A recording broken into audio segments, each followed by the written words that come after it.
Good morning, students. Today we are starting our chapter number 4. How the trader become rulers.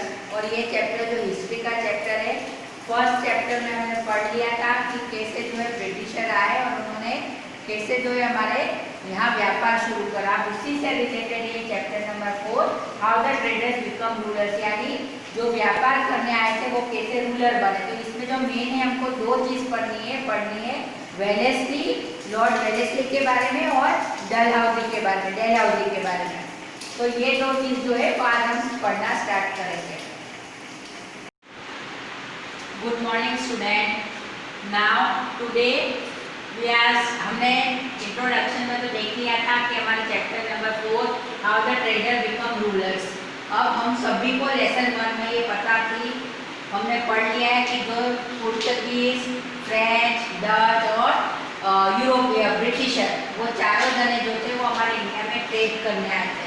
पर Dutch और Portuguese जो थे वो ज़्यादा स्टेबल नहीं हो पाए थे, उनको जाना पड़ा। पर अभी भी एट प्रेजेंट उस टाइम भी जो है ब्रिटिशर और फ्रेंच वो दोनों बराबर अच्छी तरह से जो है हमारे इंडिया में जमे हुए थे। और ब्रिटिशरों के लिए सबसे ज़्यादा टेंशन वाली बात थी कि उन्हें जो था फ्रेंच वालों को खदेड़ना था, कुछ भी करके फ्रेंच वालों को वापस भेजना था और अपना एकमात्र आधिपत्य, अपना एकमात्र शासन जो है वो भारत पे करना था। अभी आपको ये भी पता है कि गवर्नर भी आते थे और उनका जो एक रिप्रेजेंटेटिव है वो रॉयल कोर्ट में भी बैठता था। ये सारे लेसन नंबर 1 में हमने पढ़ लिया है। अब जो है हमको आज इस लेसन में जो पढ़ना है वो वेलेस्ली के बारे में पढ़ना है। ये जो थे गवर्नर जनरल वेलेस्ली, ये इंडिया में आए और इन्होंने ब्रिटिश साम्राज्य को सबसे ज़्यादा एक्सपांड करा, यानी इनके शासन में जो है ब्रिटिश साम्राज्य पूरा फला फूला, ऐसा बोले तो भी चलेगा। अब discuss how the method adopted by Wellesley added to the expansion of British power in India. इन्होंने ऐसा क्या करा कि जिससे ब्रिटिश पावर जो है वो इंडिया में एक्सपांड हुआ। तो देखो, सबसे पहले लॉर्ड वेलेस्ली कब आए, तो वो 1798 से 1805, यानी वो 7 ईयर्स से जो है हमारे इंडिया में रहे। पर 7 ईयर्स में उन्होंने पूरा ब्रिटिश पावर जो है हमारे इंडिया में फैला दिया था। तो उन्होंने क्या करा था, तो उन्होंने सबसे पहले इंट्रोड्यूस करा था subsidiary alliance system. Subsidiary alliance system एक कब इंट्रोड्यूस हुआ था, तो 1798 में जब वो इंडिया में आए थे। अब ये सब्सिडरी अलायंस सिस्टम है क्या, ये तो आप बोलोगे मैडम आपने बोल दिया सब्सिडरी अलायंस, पर ये है क्या, ये समझा।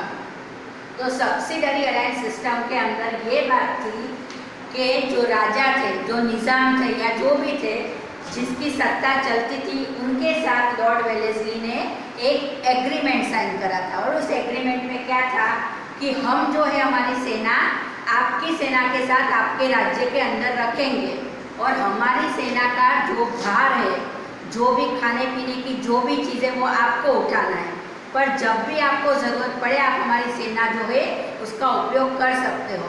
तो पहले तो सारे ये जो निज़ाम जो थे उन सबको ये बात बहुत पसंद आई। उन्होंने सोचा कि चलो भाई ये तो हमारे लिए बेनिफिट की बात है कि हम अंदर से भी कोई लड़ेगा तो भी ब्रिटिश सेना लड़ रही है हमारे लिए, बाहर से कोई लड़ा तो भी ब्रिटिश वाले लड़ रहे हैं, हमको तो आराम से बैठ के मक्खन खाना है।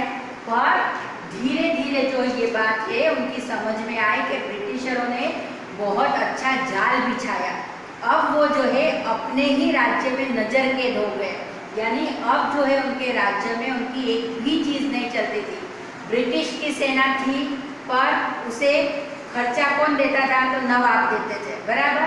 और कोई भी जो इनको कोई भी डिसीजन लेना था तो वो किससे पूछना पड़ता था, ब्रिटिश की सेना से पूछना पड़ता था। यानी इन शॉर्ट आप अपने ही घर में जो हो अपनी तरह से एक भी निर्णय नहीं ले सकते।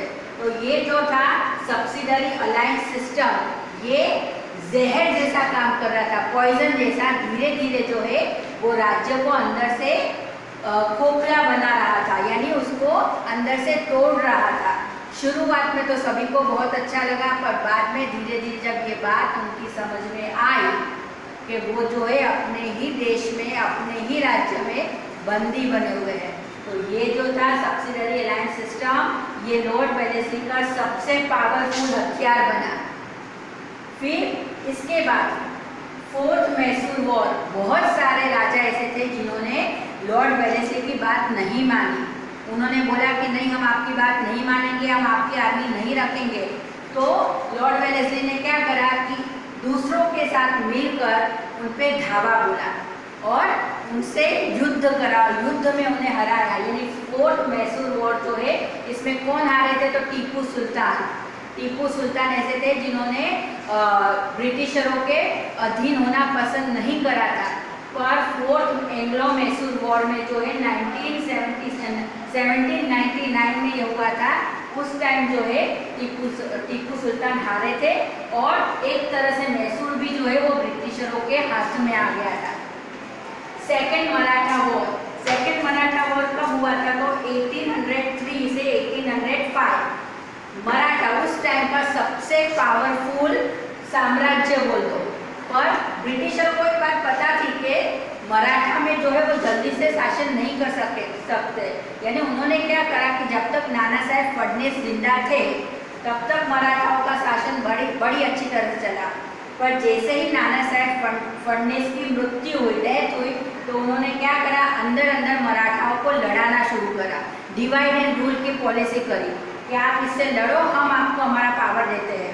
तो उन्होंने जो है सेकेंड मराठा वॉर इस टाइम लड़ा और इसके लड़ने के बाद मराठा जैसा साम्राज्य भी ब्रिटिशरों के हाथ में आ गया। यानी अब जो थी ब्रिटिशर बहुत बड़ी सत्ता बन के हमारे भारत में आ चुका था। अब इस पर से आपको पता पड़ता है कि जो ट्रेड करने आए थे, हमारे वहाँ व्यापार करने आए थे, वो धीरे धीरे हमारे सर पर बैठते जा रहे थे। उसकी सब्सिडरी अलायंस कितने लोगों ने मानी? तो इसमें मेन आता है तंजौर। उसने कब ली? 1790। सबसे पहले हैदराबाद के नवाब ने ली। हैदराबाद के निजाम जो थे उन्होंने लॉर्ड वेलेस्ली की सब्सिडरी अलायंस में सबसे पहले साइन करी थी। यानी उन्होंने तुरंत जो था ऐसा मान लिया था कि कोई बात नहीं, आपकी सेना जो है हमारे राज्य में रह सकती है और हम उसका भरण पोषण करेंगे। उसके बाद जाता है तंजौर, सूरत, कर्नाटक और इसके बाद अयोध्या। बहुत सारे जो लोग हैं वो सब्सिडरी अलायंस के शिकार बने और बाद में उनको ये बात पता पड़ी कि इन शॉर्ट जो वो है वो धीमा जहर पी रहे हैं। तो तब तक जो थी वो बहुत देर हो चुकी थी और पूरा साम्राज्य जो है वो उनके हाथ में से चला गया था। फिर जो है ट्रेडी ऑफ बजीन, ये जो है हमको नहीं पढ़ना है, पर इसमें मैं इतना बता दूं, ट्रेडी ऑफ बजीन में क्या है? बसीन में क्या है कि बाजीराव द्वितीय यानी मराठा साम्राज्य, उन्होंने ये अपने ब्रिटिशरों के साथ सब्सिडरी अलायंस साइन करी थी और उसके दौरान जो लड़ाई हुई थी उसको ट्रेडी ऑफ बसीन बोलते हैं। ये चीज़ हमको भी पढ़ना नहीं है, ये सिर्फ आपके लिए मैं बता रही हूँ कि इतनी चीज़ जो है लॉर्ड वेलेस्ली के शासन में हुई थी। अब देखो इसमें सब्सिडरी अलायंस, इसके बारे में डिटेल में आपको बता दूँ। ये डिटेल जो है टेक्स्ट बुक में नहीं है, पर ये जानना हमारे लिए ज़रूरी है कि सब्सिडरी अलायंस जो है वो क्यों इतना ज़्यादा हमारे यानी भारत के लिए पावरफुल बना।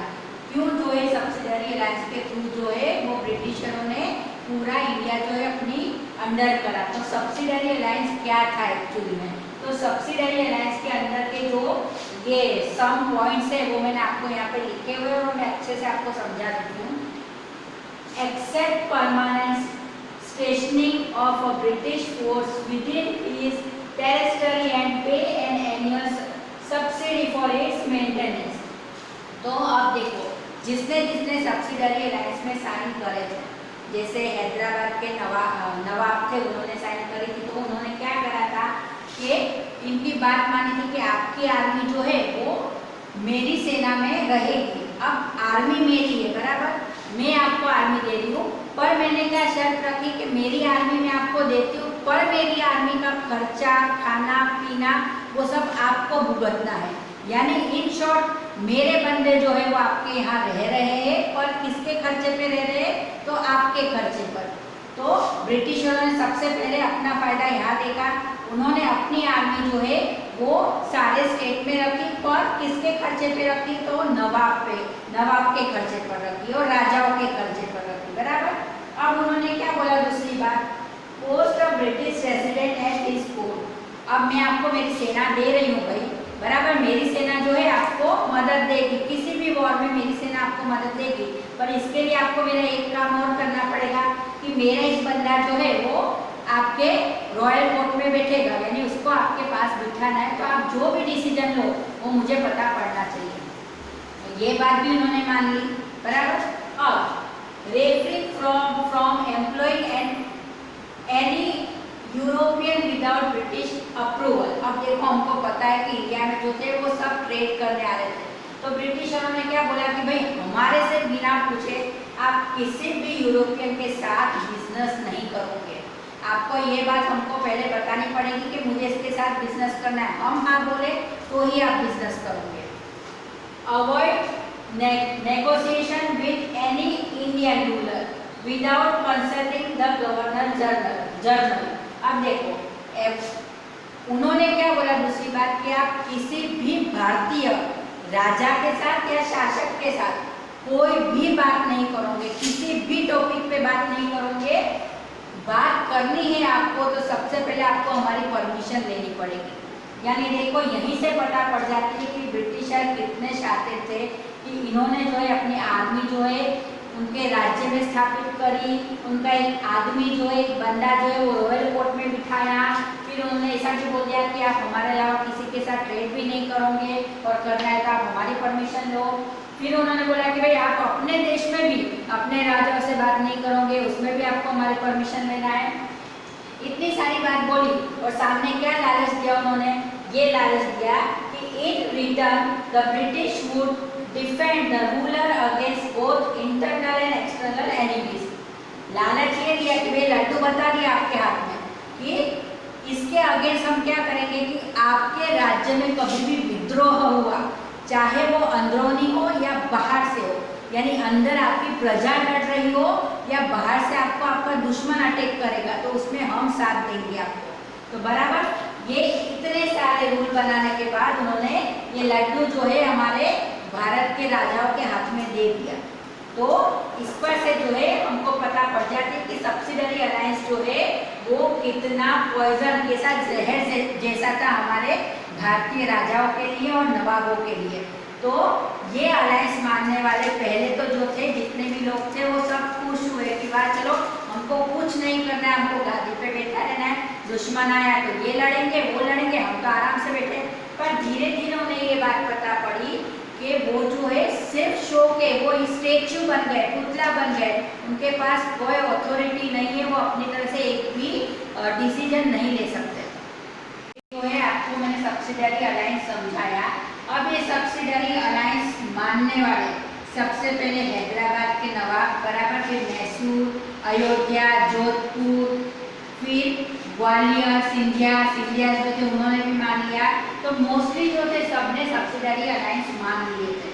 अब ब्रिटिशर ने ये बात तो समझ ली डिवाइड एंड रूल की नीति अपनाना है, पर उन्होंने ये भी देखा कि जो राज्य उनसे ज़्यादा पावरफुल थे, जिन्हें वो जीत नहीं सकते थे, उन्होंने क्या करा, उनके साथ फ्रेंडशिप करी, मैत्री संबंध, यानी उन्होंने उनके साथ फ्रेंडशिप की डील साइन करी कि हम जो है आपके साथ मित्रता करना चाहते हैं और आप जो है हमें अपने राज्य में आने दो।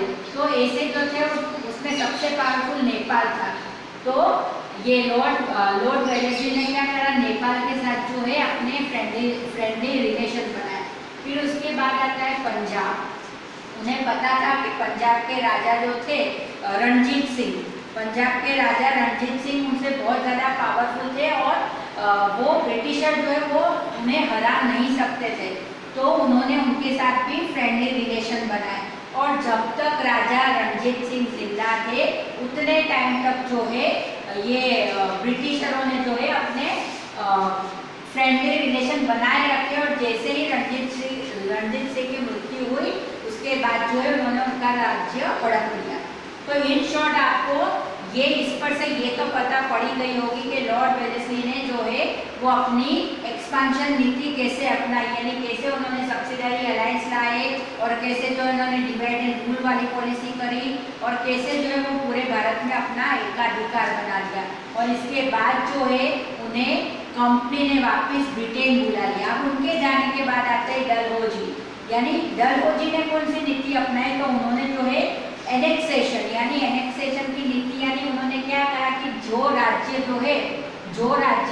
बिना किसी वारसदार के, जिस राजा की मृत्यु बिना किसी वारसदार के होती है, तो वो राज्य जो है सीधे सीधे कंपनी के पास आ जाएगा।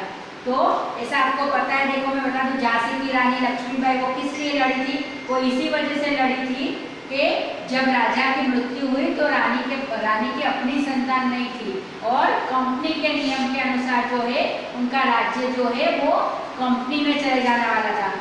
तो इस वजह से जो है रानी ने विद्रोह करा था, पर दुर्भाग्य से उसमें रानी जो है उनकी हार हुई। तो ऐसे जो है झांसी भी पूरा कंपनी के हाथ में चला गया था। यानी हमने ये देख लिया कि लॉर्ड वेलेस्ली, उनके बाद डलहौजी, उन सब ने आकर क्या करा कि हमारे देश में कैसे पूर्णतः अपना शासन जमाना और कैसे जो है हम पर अपना अधिकार करना, वो सारी रणनीतियाँ चली और उसमें वो लगभग सफल भी हो गए। इसके अलावा जो है उन्होंने कुछ अच्छी बातें भी हमारे देश में करी, जैसे सती प्रथा बंद कराई, बाल विवाह बंद कराया, हमारे यहाँ ट्रेन चलवाई। तो ये जो माइनस पॉइंट थे उनके साथ थोड़े प्लस पॉइंट भी उन्होंने बताए। इसके आगे की डिटेल जो है मैं आपको बाद में बताती हूँ दूसरे वीडियो में।